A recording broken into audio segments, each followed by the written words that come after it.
ಎಲ್ಲ ಮಾಧ್ಯಮ ಸ್ನೇಹಿತರಿಗೆ ಭಾಳ ಸುಮಾರು 3-4 ಗಂಟೆ ತಮ್ಮನ್ನ ಕಾಯಿಸಿದ್ದೀವಿ, ತಾವೆಲ್ಲ ಕ್ಷಮಿಸಬೇಕು. 5 hours, I don't know, sorry. Time ಕೊಟ್ಟಿದ್ದೀವಿ ಅನ್ನೋ ಗೊತ್ತಿಲ್ಲ ನನಗೆ. ಲಾಟ್ ಆಫ್ ಲೀಗಲ್ ಇಶ್ಯೂಸ್ ಇತ್ತು, ಅದಕ್ಕೋಸ್ಕರ ಸ್ವಲ್ಪ ಒತ್ತಡ ಆಯಿತು, ತಾವೆಲ್ಲ ಕ್ಷಮಿಸಬೇಕು. ಗೌರವಾನ್ವಿತ ಲಾ ಮಿನಿಸ್ಟರ್ ಇದ್ದಾರೆ, ನಮ್ಮ ಹೋಮ್ ಮಿನಿಸ್ಟರ್ ಇದ್ದಾರೆ, food and civil supplies minister ಇದ್ದಾರೆ, ಇಂಡಸ್ಟ್ರೀಸ್ ಮಿನಿಸ್ಟರ್ ಇದ್ದಾರೆ, ರೆವಿನ್ಯೂ ಮಿನಿಸ್ಟರ್ ಇದ್ದಾರೆ ಮತ್ತು ಅರ್ಬನ್ ಡೆವಲಪ್ಮೆಂಟ್ ಮಿನಿಸ್ಟರ್ ಎಲ್ಲ ಕೂಡ ಇದ್ದಾರೆ. ಎಲ್ಲ ಮಾಧ್ಯಮ ಸ್ನೇಹಿತರೆಲ್ಲ ತಾವೆಲ್ಲ ಇದ್ದೀರಿ.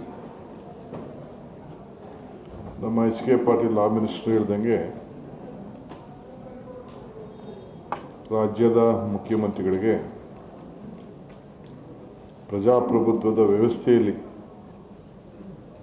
ಬಹಳ ದೊಡ್ಡ ಬಹುಮತದಿಂದ ಆಯ್ಕೆಯಾದಂಥ ಒಬ್ಬ ಮುಖ್ಯಮಂತ್ರಿಗೆ ಸಂವಿಧಾನದ ಕೊಗ್ಗೋಲೆ, ಪ್ರಜಾಪ್ರಭುತ್ವಕ್ಕೆ ಒಂದು ದೊಡ್ಡ ಮಾರಕ ಆಗುವಂಥ ಒಂದು ಪರಿಸ್ಥಿತಿ ಕರ್ನಾಟಕ ರಾಜ್ಯದಲ್ಲಿ ಕೇಂದ್ರ ಸರ್ಕಾರದಿಂದ ನಡೀತಾ ಇದೆ. ಕನ್ನಡರು, ಕರ್ನಾಟಕ ರಾಜ್ಯದ ಜನತೆ 136 ಸೀಟ್ಗಳನ್ನು ಕೊಟ್ಟು ಆಶೀರ್ವಾದ ಮಾಡಿ ನಮ್ಮ ಶಾಸಕಾಂಗ ಸಭೆ ಇವತ್ತು ಸಿದ್ದರಾಮಯ್ಯನವ್ರನ್ನ ಮುಖ್ಯಮಂತ್ರಿಯಾಗಿ ಆಯ್ಕೆ ಮಾಡಿ ಅವರು ಅಧಿಕಾರವನ್ನು ಇವತ್ತು ಜವಾಬ್ದಾರಿಯನ್ನು ನಡೆಸ್ಕೊಂಡು ಬರ್ತಾ ಇದ್ದಾರೆ. ಇವತ್ತು ಕಾನೂನಿಗೆ, ಸಂವಿಧಾನಕ್ಕೆ ನಾವೆಲ್ಲ ಗೌರವವನ್ನು ನಾವು ಕೊಡ್ತೇವೆ. ಇವತ್ತು ಕೇಂದ್ರ ಸರ್ಕಾರ ನಮ್ಮ ಘನವೆತ್ತ ರಾಜ್ಯಪಾಲರನ್ನು ಬಳಸಿಕೊಂಡು ಅವ್ರ ಕೈಲಿ ಒಬ್ಬ ಅಬ್ರಾಮ್ ಅನ್ನೋ ಒಬ್ಬ ವ್ಯಕ್ತಿ, ಅವರ ಹಿನ್ನೆಲೆ ಬಹುಶಃ ಎಲ್ಲ ತಮಗೆಲ್ಲ ಡೀಟೇಲ್ ಎಲ್ಲ ಗೊತ್ತಿದೆ. ಎಷ್ಟು ಕೋರ್ಟ್ ಆಗಿದೆ, ಎಷ್ಟು ಕೇಸ್ ಆಗಿದೆ, ಯಾರ್ಯಾರ ಮೇಲೆ ಕೇಸ್ ಹಾಕಿದ್ದಾರೆ, ಸುಪ್ರೀಂ ಕೋರ್ಟು ಯಾವ ರೀತಿ ಫೈನ್ ಹಾಕಿದೆ. ಒಂದು ಸತಿ 25 ಲಕ್ಷ ಆಯಿತು, ಅದನ್ನು ತಿರ್ಗಾ ಇಳಿಸಿ 1 ಲಕ್ಷ ಅಂತ ಮಾಡಿದ್ರು. ತಿರ್ಗಾ ಬೇಕಾದಷ್ಟು ಕೋರ್ಟ್ಗಳಲ್ಲಿ ಬೇಕಾದಷ್ಟು ಚರ್ಚೆಗಳು ಕೂಡ ಎಲ್ಲ ಆಗಿದೆ. ಅಬ್ರಾಮ್ ಅನ್ನೋರು ಒಂದು ಕಂಪ್ಲೇಂಟ್ನ ಫೈಲ್ ಮಾಡ್ತಾರೆ 26ನೇ ತಾರೀಕು. ತಾವೆಲ್ಲ ಗಮನದಲ್ಲಿಟ್ಕೊಳ್ಬೇಕು, ನನ್ನ ಹತ್ರ ಆ ಕಾಪಿ ಇದೆ. 26ನೇ ತಾರೀಕು ಅಬ್ರಾಮು ಫೈಲ್ ಮಾಡ್ತಾರೆ. ಅದೇ 26ನೇ ತಾರೀಕು ಹಿಂದೆ ಒಂದು 15ನೇ ತಾರೀಕಿಗೆ ಒಬ್ಬರು ಬೇರೆ ಸಂಘಟನೆಯವರು ಒಂದು ಲೆಟ್ರ್ ಕೊಟ್ಟಿರ್ತಾರೆ. ಆ ಲೆಟ್ರಿಗೆ ಕಾರಣ ಕೇಳಿಬಿಟ್ಟು ಶೋಕಾಸ್ ನೋಟಿಸ್ ಕೊಟ್ಟಿರ್ತಾರೆ ಗವರ್ನರ್ ಸಾಹೇಬರು. ಇದನ್ನು ವರದಿ ರಿಪೋರ್ಟ್ ಕೇಳಿದ್ದಾರೆ. ಎರಡು ಬಾರಿ CSG 5ನೇ ತಾರೀಕು ಮತ್ತು 15ನೇ ತಾರೀಕಿಗೂ ಅಂತ ಸ್ವಯಂ ಇದರಿಂದ 5ನೇ ತಾರೀಕಿಗೆ. ಹಾಂ, 5ನೇ ತಾರೀಕು ಫಸ್ಟು ಪಬ್ಲಿಷ್ ಪೇಪರಲ್ಲಿ ಬಂದಿದೆ.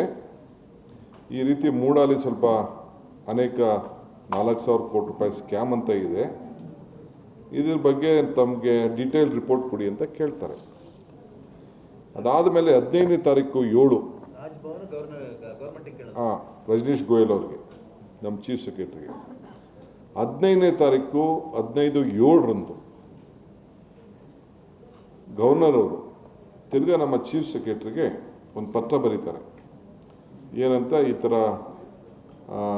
ಕರ್ನಾಟಕ ರಾಜ್ಯ ರೈತ ಸಂಘದ ಒಕ್ಕೂಟ ಒಂದು ಡೀಟೇಲ್ ಮೆಮೊರಂಡಮ್ ಕೊಟ್ಟಿದೆ. ಈ ನಮ್ಮ ಚೇರ್ಮನ್ ಮತ್ತು ಕಮಿಷನರು ಅನ್ಲಾಫುಲ್ ಆಗಿ ರೂಲ್ಸ್ ಫ್ರೇಮ್ ಮಾಡಿಬಿಟ್ಟು distribution of land to the losers ಅಂತೇಳಿ 50-50 ರೇಷಿಯೋಲಿ ಕೊಡ್ತಾ ಇದ್ದಾರೆ. ಇವರು ಫಾರ್ಮರ್ಸು ಅವ್ರೇನು ಹೇಳ್ತಾರೆ ಅಂತಂದರೆ, ಜಸ್ಟ್ ಓದ್ತೀನಿ, ಅದು ತಮ್ಮ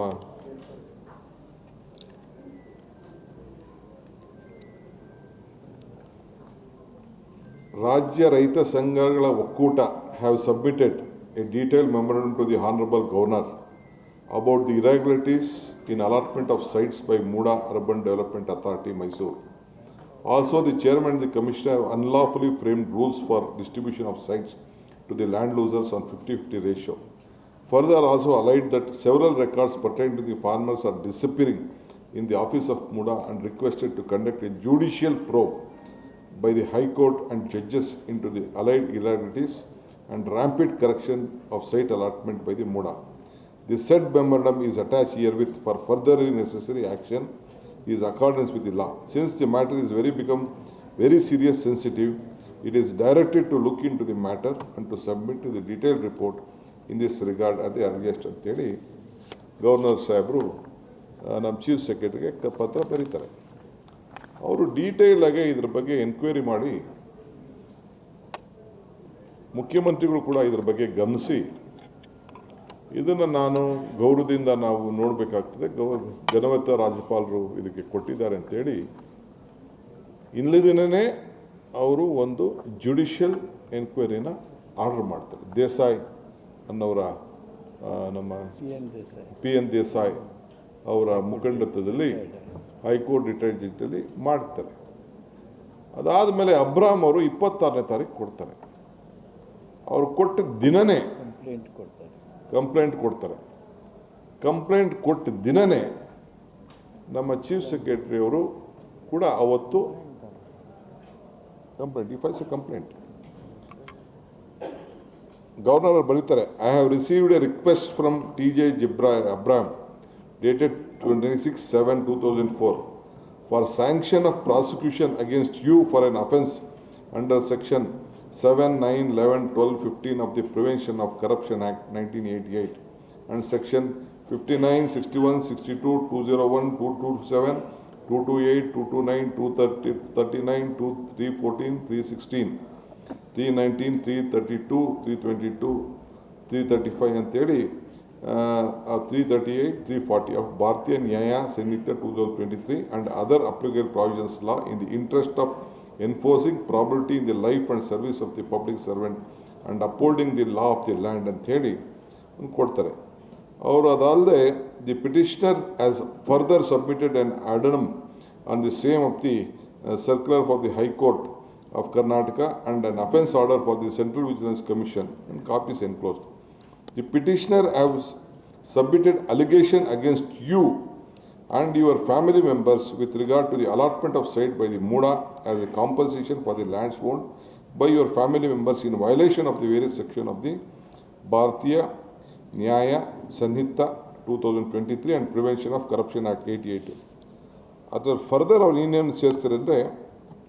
On the pursual of the request, it is seen that the allegation against you are of serious nature and prima facie case seems to be plausible.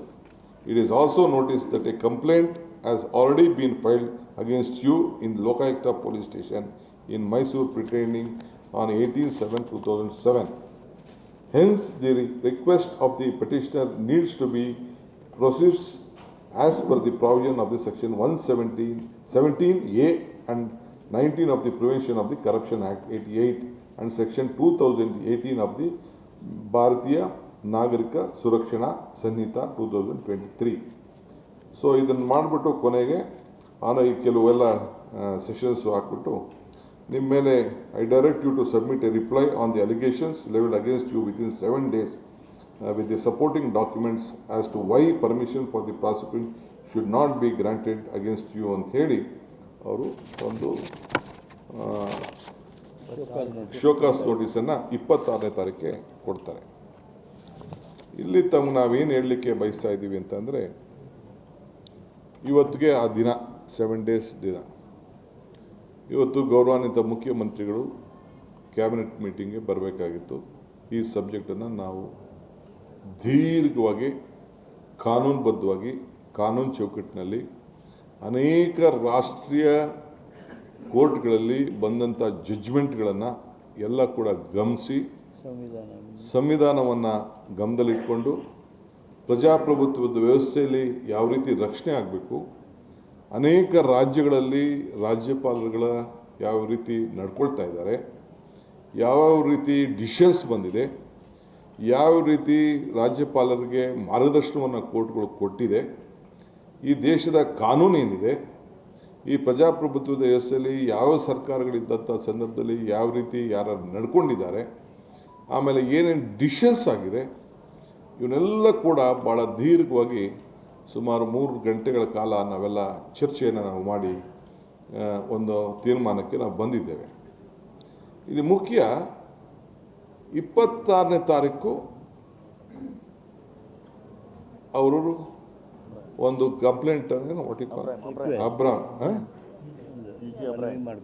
ಒಂದು ಮನವಿ ಮಾಡ್ಕೊಳ್ತಾರೆ. ಅವತ್ತೇ ಇದಕ್ಕೆಲ್ಲದಕ್ಕೂ ಕೂಡ ನಮ್ಮ ಚೀಫ್ ಸೆಕ್ರೆಟರಿ ಅವರು ಸುದೀರ್ಘವಾಗಿ ಏನೇನು ಕಾನೂನಲ್ಲಿ ಚೌಕಟ್ಟಿದೆ, ಈ ಮೂಡಾ ಸ್ಕ್ಯಾಮ್ ಬಗ್ಗೆ ಏನೇನು ವಿಚಾರ ಆಗಿದೆ ಅದನ್ನೆಲ್ಲ ಕೂಡ ದೀರ್ಘವಾಗಿ ಅವರಿಗೆ ತಿಳಿಸ್ತಾರೆ. ಖುದ್ದಾಗಿ ತಿಳಿಸೋದು ದಿನ ಅವರು ಎಷ್ಟು ಅಂತಂದರೆ, ಅವ್ರು ಅಬ್ರಾಮ್ ಕೊಟ್ಟಿರೋ ಪತ್ರನೂ ಒಂದು 100 ಪೇಜ್ ಮೇಲಿದೆ, 150-200 ಪೇಜ್ ಮೇಲಿದೆ. ಅದನ್ನು ಓದೋಕ್ಕೆ ಎಷ್ಟು ಟೈಮ್ ಬೇಕು ಅನ್ನೋದು ನಾನೇನು ನಿಮಗೇನು ಹೆಚ್ಚಿಗೆ ಹೇಳಬೇಕಾದ್ದೇನಿಲ್ಲ. ಅದಾದಮೇಲೆ ಚೀಫ್ ಸೆಕ್ರೆಟರಿ ಕೊಡ್ತಾರೆ. ಈ ಮಧ್ಯದಲ್ಲಿ ಚೀಫ್ ಸೆಕ್ರೆಟರಿ ಏನು ಕೊಟ್ಟಿದ್ದಾರೆ ಅಂತ ಓದೋಕ್ಕಿಂತ ಮುಂಚಿತವಾಗಿ ಮುಖ್ಯಮಂತ್ರಿಗಳಿಗೆ ಶೋಕಾಸ್ ನೋಟಿಸನ್ನು ಕೊಡ್ತಾರೆ. ಇದರಲ್ಲಿ ಏನಿದೆ ಅರ್ಥ? ಇಷ್ಟು ತರಾತುರಿಲಿ ಯಾಕೆ ಇಂಥ ತೀರ್ಮಾನವನ್ನು ಮಾಡ್ತಾ ಇದ್ದಾರೆ? ಇದು ಹಿನ್ನೆಲೆ ಏನು? ಪ್ರಜಾಪ್ರಭುತ್ವದ ವ್ಯವಸ್ಥೆಯಲ್ಲಿ ನಡೆಸಿದಂಥ ಸರ್ಕಾರ ಇಲ್ಲಿ ಇದೆಯೋ ಇಲ್ಲೋ? ಈಗ ನಾವು ನೋಡ್ತಿದ್ದಂಗೆ ನಮ್ಮ ಅನುಭವದಲ್ಲಿ, ನಮಗಿರೋಂಥ ಸಣ್ಣ ಅನುಭವದಲ್ಲಿ ಯಾರು ಒಂದು ಕಂಪ್ಲೇಂಟ್ ಕೊಟ್ಟರೆ, ಈಗ ನಾವು ಬೇಕಾದಷ್ಟು ಲೋಕಾಯುಕ್ತ ಕೇಸು ಮತ್ತೊಂದೆಲ್ಲ ಅನುಭವಿಸಿದ್ದೇವೆ, ಕೋರ್ಟ್ಗಳು ನೋಡಿದ್ದೇವೆ. ಯಾರೇ ಆಗಲಿ ಏನಾರು ಒಂದು ಸ್ಯಾಂಕ್ಷನ್ನು ಪ್ರಾಸಿಕ್ಯೂಷನ್ ಆಗಬೇಕಾದ್ರೆ ಏನಾರು ಒಂದು ಅಲಿಗೇಷನ್ಸು ಪ್ರೂವ್ ಆಗಬೇಕಾಗಿತ್ತು. ತನಿಖೆಗಳಲ್ಲಿ ಯಾವ್ದಾದ್ರು ಕಮಿಷನ್ಸು ಇಲ್ಲ ಎನ್ಕ್ವೈರಿನೋ ಇಲ್ಲ ಲೋಕಾಯುಕ್ತದವರು ಯಾರು ಹಿಂಗೇನಾದ್ರು ಒಂದು ತಪ್ಪು ಮಾಡಿದರೆ, ದಿನ ನಾವೆಲ್ಲ ಇಲ್ಲಿ ಏನು ಮಂತ್ರಿಗಳಿದ್ದೀವಿ, ನಮಗೆಲ್ಲ ದಿನಕ್ಕೆ ಯಾವ್ದಾದ್ರು ಸರ್ಕಾರಿ ನೌಕರ ಮೇಲೆ, ನಾವು ಸರ್ಕಾರಿ ನೌಕರಿ ಇದ್ದಂಗೆ ಅಫ್ಕೋರ್ಸ್ MLA ಆಗಲಿ ಮಂತ್ರಿ ಆಗಲಿ ನಾವೆಲ್ಲ ಇದ್ದರೆ we are the public servants. ನಾವು ದಿನ ಒಂದು 4 ಫೈಲಾರು ಸೈನ್ ಆಗ್ತಾ ಇರ್ತೀವಿ. ಯಾರು ಅಫಿಷಿಯಲ್ಸು ಹಿಂಗೆ ತಪ್ಪು ಮಾಡಿದ್ದಾರೆ ಏನು ಅಂತಂದರೆ we have to permit them. So permit ಮಾಡೋಕ್ಕಿಂತ ಮುಂಚಿತವಾಗಿ ಡೀಟೇಲ್ ಎನ್ಕ್ವೈರಿ ಆಗಿರ್ತದೆ, ಆಗಿ ಒಂದು ಅಭಿಪ್ರಾಯಕ್ಕೆ ಬಂದಿರ್ತದೆ. ಆಮೇಲೆ ಲೋಕಾಯುಕ್ತದವ್ರು ನಮ್ಗೆ ಬರೆದಿರ್ತಾರೆ, ಈ ಪ್ರಾಸಿಕ್ಯೂಟ್ ಮಾಡೋಕ್ಕೆ ನೀವು ಪರ್ಮಿಷನ್ ಕೊಡಿ, ಇಲ್ಲ ಪ್ರಾಸಿಕ್ಯೂಟ್ ಮಾಡಿ ಅಂತೇಳಿ ಡೈರೆಕ್ಷನ್ಸ್ ಬಂದಿರ್ತಾರೆ. ಇಲ್ಲ ಯಾವ್ದಾದ್ರು ನಮ್ಮ ಅಧಿಕಾರಿಗಳು ದೊಡ್ಡ ಚರ್ಚೆ ಮಾಡಿ ಎನ್ಕ್ವೈರಿ ಕಂಡಕ್ಟ್ ಮಾಡಿ ಅವರೊಂದು ಅಭಿಪ್ರಾಯಕ್ಕೆ ಬಂದಿರ್ತಾರೆ. ಬಂದ ಮೇಲೆ ಆಮೇಲೆ ನಾವು ಸರ್ಕಾರದಲ್ಲಿ ನಾವು ಪರ್ಮಿಷನ್ ಕೊಡುವಂಥ ಒಂದು ಪದ್ಧತಿ ಈ ದೇಶದಲ್ಲಿ, ಈ ರಾಜ್ಯದಲ್ಲಿ ಕಾನೂನು ಇದೆ. ಇದು ಬಿಟ್ಟು ನೀವು ಇನ್ನೂ ತನಿಖೆನೇ ಮಾಡಿಲ್ಲ, ಇಲ್ಲ ಯಾವ ಕಮಿಷನ್ ಆಫ್ ಎನ್ಕ್ವೈರಿ, ಈಗ ಎನ್ಕ್ವೈರಿ ಆಗಬೇಕು ಅಂತೇಳಿ ತಾವು ಕಳಿಸಿದಂಥ ಮಾರ್ಗದರ್ಶನಕ್ಕೆ ಎನ್ಕ್ಲೋಸ್ ಮಾಡಿದಂಥ ಡೀಟೇಲ್ಗೆ ನಾವು ಜುಡಿಷಿಯಲ್ ಎನ್ಕ್ವೈರಿ ಆರ್ಡರ್ ಆಗಿದೆ. ಆ ಜುಡಿಷಿಯಲ್ ಎನ್ಕ್ವೈರಿ ಇನ್ನು ಪ್ರಾರಂಭ ಆಗಿ ಕೆಲಸ ನಡೀತಾ ಇದೆ. ಅದಕ್ಕಿಂತ ಮುಂಚಿತವಾಗಿ ಒಂದಷ್ಟು ಅಧಿಕಾರಿಗಳ ತಂಡದ ಕೈಲಿ ಮುಖ್ಯಮಂತ್ರಿಗಳು ಕಂಪ್ಲೀಟ್ ಡೀಟೇಲು ಎನ್ಕ್ವೈರಿ ಮಾಡ್ತಾ ಇದ್ದಾರೆ.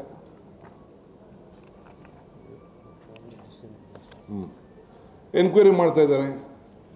ಆಗಕ್ಕಿಂತ ಮುಂಚಿತವಾಗಿ ಇಷ್ಟು ತರಾತುರಿಯಾಗಿ ಈ ರಾಜ್ಯದ ಗೌರವಾನ್ವಿತ ಮುಖ್ಯಮಂತ್ರಿಗೆ ಇನ್ನು ಏನು ಎನ್ಕ್ವೈರಿನೇ ಇಲ್ಲದೆ ಹೋದಂಥ ಸಂದರ್ಭದಲ್ಲಿ ನಿಮ್ಮ ಮೇಲೆ ಕೇಸ್ ಹಾಕಬೇಕು, ನಾನು ಸ್ಯಾಂಕ್ಷನ್ ಮಾಡಬೇಕು ಅಂಥೇಳಿ ಶೋಕಾಸ್ ನೋಟಿಸನ್ನು ಮುಖ್ಯಮಂತ್ರಿಗಳಿಗೆ ಕೊಡ್ತಾರೆ ಅಂತಂದರೆ ಇದು ಪ್ರಜಾಪ್ರಭುತ್ವದ ಕಗ್ಗೋಲೆ, ಸಂವಿಧಾನದ ಕಗ್ಗೋಲೆ ಅಲ್ವಾ ಅನ್ನೋ ವಿಚಾರವನ್ನು ನಿಮ್ಮ ಮುಂದೆಲ್ಲ ಕೂಡ ರಾಜ್ಯದ ನಿಮ್ಮ ರಾಜ್ಯದ ಜನತೆ ಮುಂದೆ ಹೇಳಲಿಕ್ಕೆ ನಾನು ಬಯಸ್ತೇನೆ. 26ಕ್ಕೆ 200ಕ್ಕೂ ಹೆಚ್ಚು ಪುಟಗಳಿದೆ, ಡಾಕ್ಯುಮೆಂಟ್ಸ್ ಇದೆ, ಸಬ್ಮಿಟ್ ಮಾಡಿದ್ದಾರೆ. ಏನು ಅಂತ ಗೊತ್ತಿಲ್ಲ. ನಮ್ಮ ಚೀಫ್ ಸೆಕ್ರೆಟರಿ ಡೀಟೇಲ್ ಆಗಿ ರಿಪ್ಲೈ ಮಾಡಿದ್ದಾರೆ, ಖುದ್ದಾಗೆ ಎಲ್ಲ ಅವ್ರದ್ದೇ ಡೇಟ್ ಇದೆ. ಎಲ್ಲದಕ್ಕೂ ಚೀಫ್ ಸೆಕ್ರೆಟರಿ ಬರೆದಿರೋ ರಿಪ್ಲೈಯೂ ಇಲ್ಲಿದೆ, ಗವರ್ನರ್ ಕಳಿಸಿರೋ ಲೆಟ್ರು ಇದೆ, ಅಬ್ರಾಮ್ ಫೈಲ್ ಮಾಡಿರೋಂಥ ಏನು ಒಂದು ಕಂಪ್ಲೇಂಟು ಇನ್ಫಾರ್ಮೇಷನ್ನು ಅದು ಇದೆ. How can within 2-3 hours, not even 2-3 hours, it has reach the chief ministers office. ಇದು ನಮಗೆ ಅರ್ಥ ಆಗ್ಲಿಕ್ಕೆ ಆಗ್ತಾ ಇಲ್ಲ. ಓಕೆ, ನಮ್ಮ CM's ವೈಫ್ ಶ್ರೀಮತಿ ಪಾರ್ವತಿ ಅವ್ರ brother the land was been acquired ಯಾರ್ದು, it was been denotified. After 5 ವರ್ಷ 6 ವರ್ಷ ಆದಮೇಲೆ ಪರ್ಚೇಸ್ ಮಾಡಿದ್ದಾರೆ, ಪರ್ಚೇಸ್ ಮಾಡ್ಕೊಂಡಿದ್ದಾರೆ. ಅದಾದಮೇಲೆ ಅರಿಶಿನ ಕುಂಕುಮ ಅಂತ ಅಂದ್ಬಿಟ್ಟು ಆ ತಂಗಿಗೋ ಅಕ್ಕಂಗೋ ಒಂದು ಗಿಫ್ಟ್ ಕೊಟ್ಟಿದ್ದಾರೆ. ಗಿಫ್ಟ್ ಕೊಟ್ಟಾದಂಥ ಜಮೀನಿಗೆ BDA has not acquired that property. Muda has not acquired the property. Muda has encroached the property. So then she came to know that the property has been encroached by the Muda. Muda encroach ಮಾಡ್ಕೊಂಡಿದೆ ಅಂದಮೇಲೆ ತಿರ್ಗಾ ಹೋಗಿ ಮೂಡಾಗೆ ಹೇಳಿದ್ದಾರೆ, ನೀವು illegal ಆಗಿ ನನ್ನ property encroach ಮಾಡಿದ್ದೀರಿ, ನನಗೆ ಪರಿಹಾರ ಕೊಡಿ ಅಂತ ಹೇಳಿದ್ದಾರೆ. ಅವ್ರ ಕೈಯಲ್ಲಿ ಅಷ್ಟೊತ್ತಿಗೆ ಏನು ಮಾಡಿದ್ದಾರೆ, ಸೈಟನ್ನು ಹಂಚ್ಬಿಟ್ಟಿದ್ದಾರೆ, ಬೇರೆಯವ್ರಿಗೆಲ್ಲ ಸೈಟ್ ಹಂಚ್ಬಿಟ್ಟಿದ್ದಾರೆ. ಸೈಟ್ನ ವಾಪಸ್ಸು ಕ್ಯಾನ್ಸಲ್ ಮಾಡಬೇಕಾದ್ರೆ, ತಿರ್ಗಾ ಮಾಡಬೇಕಾದ್ರೆ there is a lot of legal proceedings. ಹಂಚಿರೋ ಸೈಟ್ನ, ರಿಜಿಸ್ಟ್ರೇಷನ್ ಸೈಟ್ನ ಎಲ್ಲ ಮಾಡೋಕ್ಕೆ ಭಾಳ ಕಷ್ಟ. ಬೇರೆ ಖಾಲಿ ಇತ್ತು ಅಂತಂದರೆ ಬೇಕಾದ್ರೆ ವಾಪಸ್ ಕೊಡ್ಬೋದಾಗಿತ್ತು. ಥರ್ಡ್ ಪಾರ್ಟಿ ರೈಟ್ಸ್ ಕ್ರಿಯೇಟ್ ಆಗಿಬಿಟ್ಟಿದೆ. ಥರ್ಡ್ ಪಾರ್ಟಿ ರೈಟ್ ಕ್ರಿಯೇಟ್ ಆದಮೇಲೆ ಕೋರ್ಟ್ಗೆ ಹೋಗಬೇಕು. There are various judgment in the supreme court and the high court. ಇಂಥ ಸಂದರ್ಭದಲ್ಲಿ ಅವ್ರಿಗೆ ನೀವು ಏನು ಜಾಗ ಕಳ್ಕೊಂಡಿದ್ದಾರೆ ಆ ಜಾಗನ ನೀವು ವಾಪಸ್ ಕೊಡಬೇಕು ಅಂತೇಳಿ. ಅದಾದ ಮೇಲೆ ಶ್ರೀಮತಿ ಪಾರ್ವತಿ ಅವರು ಒಂದು ಅರ್ಜಿ ಕೊಟ್ಟಿದ್ದಾರೆ. ತಿರ್ಗಾ ಮೂಡ ಅವರು ಅವ್ರಿಗೆ ಅರ್ಥ ಆಗಿದೆ ನಾವು ತಪ್ಪು ಮಾಡಿದ್ದೀವಿ ಅಂತ. ಸೊ ಬಂದು ರಿಕ್ವೆಸ್ಟ್ ಮಾಡಿದ್ದಾರೆ. ಇಬ್ಬರು ಬೂಡ and Parvati both have entered to an memorandum of understanding that ಇಲ್ಲ ಆಯಿತು ನಾವು ನಿಮಗೆ 50-50, ಇಲ್ಲ ನನಗೆ ಇಷ್ಟೇ ಕೊಡಿ ಅಂತ ಅವ್ರು ಕೇಳ್ಕೊಂಡಿದ್ರು. ಇಲ್ಲ ಕೊಡೋಕ್ಕಾಗಲ್ಲ ತಾಯಿ, ದಯವಿಟ್ಟು 50-50 ಸ್ವೀಕಾರ ಮಾಡಿ ಅಂತೇಳಿ ಮೂಡಾರವರ ರಿಕ್ವೆಸ್ಟ್ ಮೇಲೆ she has relinquish the property to MUDA. ಅದಾದಮೇಲೆ ಕೊನೆಗೆ ಅವರು ಒಂದು ತೀರ್ಮಾನ ಮಾಡ್ಕೊಂಡಿದ್ದಾರೆ ಮೂಡಾರು. All party leaders are there. It is in a BJP government. Siddaramaiah was not in power at that point of time. ಇಲ್ಲ ಅರ್ಜಿ ಕೊಟ್ಟಾಗಲಿ, ಇಲ್ಲ ಯಾವುದಾದ್ರು ಮಂಜೂರಾತಿ ಆ ಸಂದರ್ಭದಲ್ಲಿ ಅಧಿಕಾರದಲ್ಲಿ ಇದ್ದಾಗ ಆಗಿಲ್ಲ. BJP ಗೌರ್ಮೆಂಟ್ ಇದ್ದಂಥ ಸಂದರ್ಭದಲ್ಲಿ ಎಲ್ಲ ಪಾರ್ಟಿಯವರು ಇದ್ಕೊಂಡು ಯಾರೋ ಇಬ್ಬರು ನಮ್ಮ ಪಾರ್ಟಿ ಮೆಂಬರ್ಸ್, ಮಿಕ್ಕಿದ್ದವರೆಲ್ಲ ಅಪೋಸಿಷನ್ ಪಾರ್ಟಿ ಮೆಂಬರ್ಸ್ ಇದ್ದಾರೆ.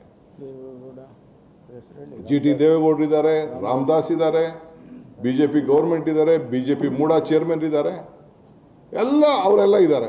ಅವರೆಲ್ಲ ಇದ್ದಂಥ ಸಂದರ್ಭದಲ್ಲಿ ತೀರ್ಮಾನ ಆಗಿದೆ, ಅನ್ಯಾಯ ಆಗಿದೆ, ಈ ಹೆಣ್ಮಗಳಿಗೆ ಅನ್ಯಾಯ ಆಗಿದೆ, ಅವ್ರು ಕೊಡಬೇಕು, ನಾವು ಕೊಡೋಕ್ಕಾಗಲ್ಲ.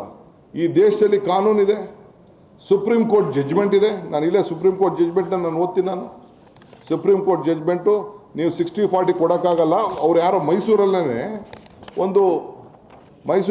ಒಂದು ಅರ್ಜಿ ಹಾಕ್ಕೊಂಡಿದ್ದಾನೆ, ನನಗೆ 60-40 ಬೇಡ ಅಂತ. ಸುಪ್ರೀಂ ಕೋರ್ಟೇ ಒಂದು ಡೈರೆಕ್ಷನ್ ಇಶ್ಯೂ ಮಾಡ್ತಾರೆ ಮೂಡಾಗೆ.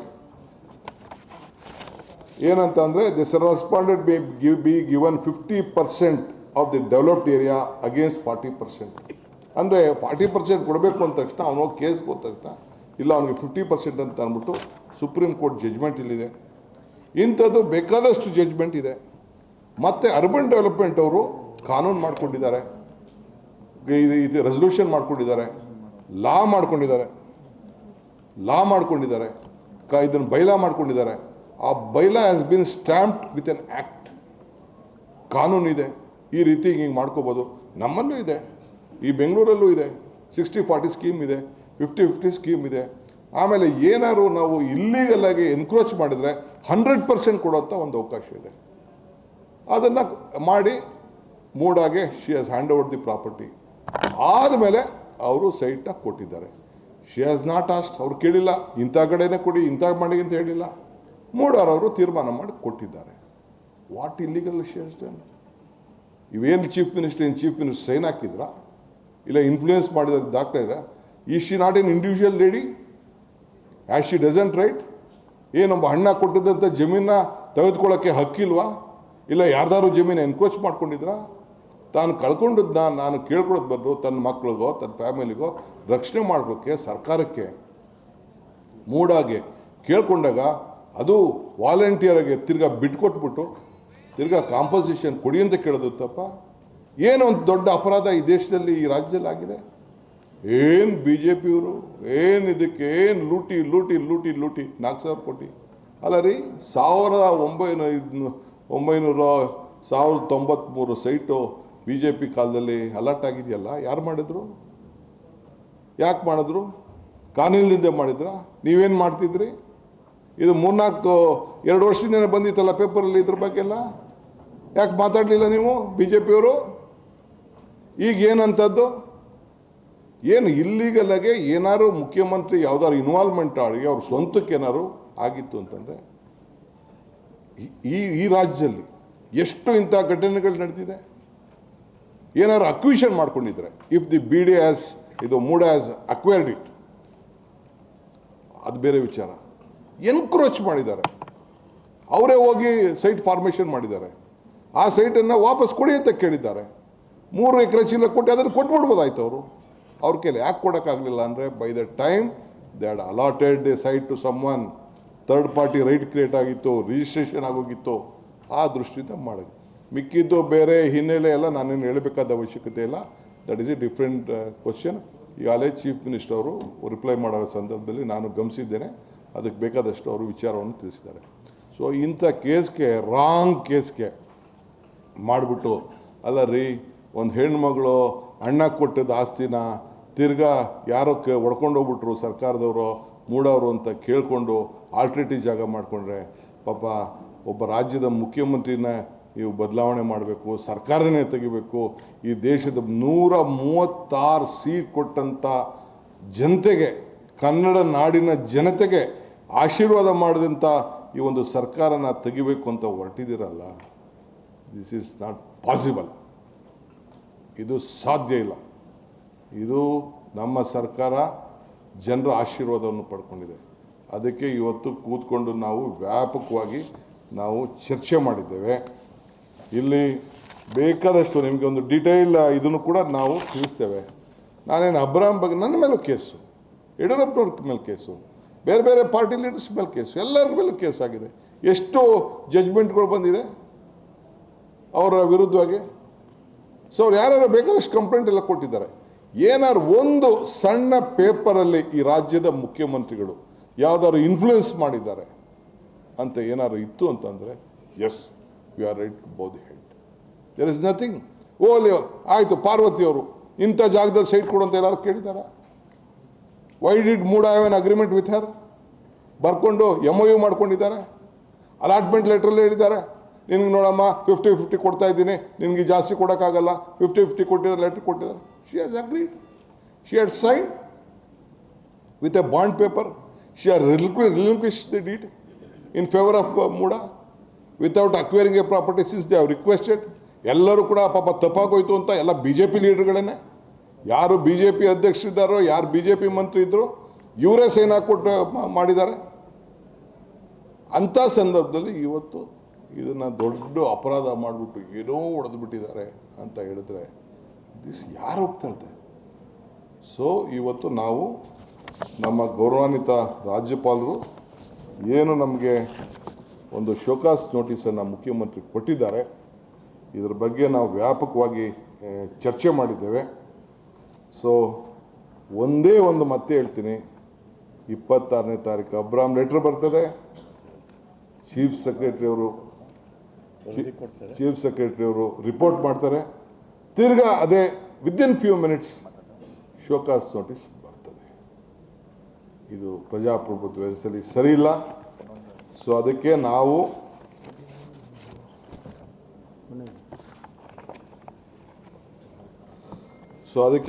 ಇವತ್ತು ನಾವು ಕೌನ್ಸಿಲ್ ಆಫ್ ಮಿನಿಸ್ಟರ್ಸ್ ಕೂತ್ಕೊಂಡು ಎಲ್ಲರೂ ಕೂಡ ಮುಖ್ಯಮಂತ್ರಿಗಳು ಬಿಟ್ಟು ನನ್ನ ಅಧ್ಯಕ್ಷತೆಯಲ್ಲಿ ಮುಖ್ಯಮಂತ್ರಿಗಳು ನನ್ನ ನಾಮಿನೇಟ್ ಮಾಡಿ, ಇದನ್ನು ನನ್ನ ಸಬ್ಜೆಕ್ಟ್ ಇರೋದ್ರಿಂದ, ನನ್ನ ಮೇಲೆ ಆರೋಪ ಇರೋದ್ರಿಂದ ನಾನು ಇಲ್ಲಿ ಇರೋದು ಸರಿ ಇಲ್ಲ ಅಂಥೇಳಿ ಅವರು ನನ್ನ ಜವಾಬ್ದಾರಿ ಕುಂಡಿಸಿ ನಾನು ಇವತ್ತೆಲ್ಲ ಚರ್ಚೆ ಮಾಡಿ, ನಾನು ಹೇಳ್ದಂಗೆ ಎಲ್ಲ ನಾನು ಪರಿಶೀಲನೆ ಮಾಡಿದ್ದೇವೆ. ಇವತ್ತು ನಾವು ನಮ್ಮ ಗವರ್ನರ್ ಅವ್ರಿಗೆ ನಾವು ಅವ್ರಿಗೆ ಅಡ್ವೈಸ್ ಮಾಡಬೇಕು ಅಂತೇಳಿ ನಾವು ಕೌನ್ಸಿಲ್ ಆಫ್ ಮಿನಿಸ್ಟರ್ಸು ನಾವು ತೀರ್ಮಾನ ಮಾಡಿದ್ದೇವೆ. ಒಂದು ನಾನು ಹೇಳ್ತೇನೆ, therefore the council of ministers for all the aforesaid facts and reason strongly advise the Honorable Governor to withdraw the notice dated 26/7/2004 issued by the Honorable Governor to the Honorable Chief Minister based on the petition and addendum dated 26/7/2004 from by one Sri T.J. Abram, and to proceed forthwith to reject the said application for sanction by denying the previous approval and sanction as requested by the petitioner Abram. So ಹಂಗೆ ನಾವು ಇವತ್ತು ಅವರು ಏನು petition ಕೊಟ್ಟಿದ್ದಾರೆ ಇದನ್ನು reject ಮಾಡಬೇಕು. ನಮ್ಮ ಮುಖ್ಯಮಂತ್ರಿಗಳಿಗೆ ಏನು ಶೋಕಾಸ್ ನೋಟಿಸ್ ಕೊಟ್ಟಿದ್ದಾರೆ ಅದನ್ನು ವಿಡ್ರಾ ಮಾಡಬೇಕು ಅಂತ ಹೇಳಿ ನಮ್ರತೆಯಿಂದ ಗೌರವಾನ್ವಿತವಾಗಿ ಅವ್ರಿಗೆ ನಾವು ಮನವಿ ಮಾಡ್ತಾ ಇದ್ದೀವಿ, ಅಡ್ವೈಸ್ ಮಾಡ್ತಾ ಇದ್ದೀವಿ.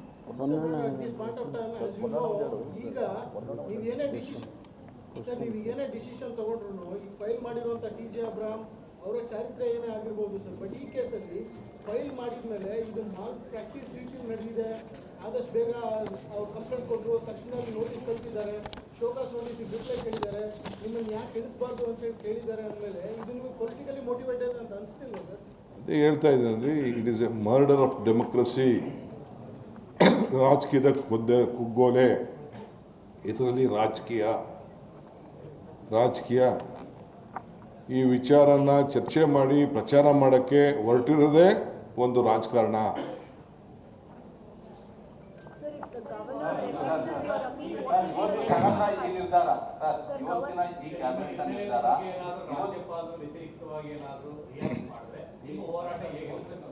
ಇಲ್ಲ, ನನಗೆ ನಂಬಿಕೆ ಇದೆ ರಾಜ್ಯಪಾಲರು ವಿಲ್ ಬಿ ವೆರಿ ಸೆನ್ಸಿಬಲ್. ಯಾಕೆಂದರೆ ನಾವು ಅವ್ರಿಗೆ ಡೀಟೇಲಾಗಿ ಕೊಟ್ಟಿದ್ದೀವಿ. ಅವ್ರಿಗೆ ನಮ್ಮ ವಿಚಾರ ಇದೆಯಲ್ಲ, ನಾವು ಕಾನೂನು ಚೌಕಟ್ಟಿನಲ್ಲೇ ನಾವು ಕೊಟ್ಟಿದ್ದೇವೆ. ರಾಜ್ಯಪಾಲ ಅಷ್ಟು ಆತುರವಾಗಿ ಆ ರೀತಿ ತೀರ್ಮಾನ ತೆಗೆದುಕೊಳ್ಳೋಕೆ ಆಗೋದಿಲ್ಲ. ಯಾಕೆಂದರೆ ಬೇಕಾದಷ್ಟು ಜಡ್ಜ್ಮೆಂಟ್ಸ್ ಎಲ್ಲ ಇದೆ, ಬೇರೆ ಬೇರೆ ರಾಜ್ಯದಲ್ಲಿ ಜಡ್ಜ್ಮೆಂಟ್ಸ್ ಇದೆ, ಪರಿಸ್ಥಿತಿ ಇದೆ. ಸೊ ಅದಕ್ಕೆ ಅವರು ಭಾಳ ಗಂಭೀರವಾಗಿ ಆಲೋಚನೆ ಮಾಡಿ. ಯಾಕೆಂದರೆ ಕಾನೂನು ಇಲ್ಲಿ ಅಡಗಿದೆ, ಸಂವಿಧಾನ ಅಡಗಿದೆ, ಈ ಪ್ರಜಾಪ್ರಭುತ್ವದ ವ್ಯವಸ್ಥೆ ಅಡಗಿದೆ. ಆಗಿರೋದ್ರಿಂದ ಇವತ್ತು ಅವರು ಭಾಳ ಲೆಕ್ಕಾಚಾರವಾಗಿ ಅವರು ಹೆಜ್ಜೆ ಇಡಬೇಕಾಗ್ತದೆ. ಆದ್ದರಿಂದ ನಮಗೆ ವಿಶ್ವಾಸ ಇದೆ, ಆ ರಾಜ್ಯಪಾಲರದ ಘನತೆ ಹಾಳಾಗುವುದಿಲ್ಲ.